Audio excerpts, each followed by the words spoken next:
Bismillahirrahmanirrahim. Assalamu alaikum. My name is Hassan and today we are going to summarize text by using Cider extension in Google Chrome, and we are using this Google Chrome extension Cider Chat with All.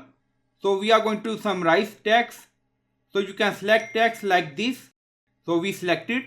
Now you see Cider bar and then you see three dots, so click on it.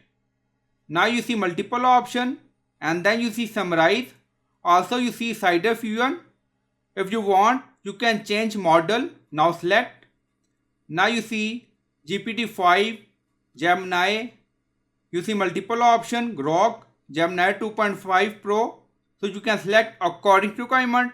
But we select Cider Fusion because Cider Fusion dynamically select from various basic model to provide optimal responsive based on the scenario. So we select this and then you see summarize. So click on it.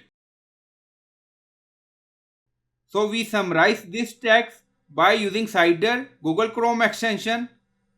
Now you see continue in chat. If you want you can use this feature, so it's up to you. So I hope you like this video. Please like, comment, share, subscribe. Thank you for watching.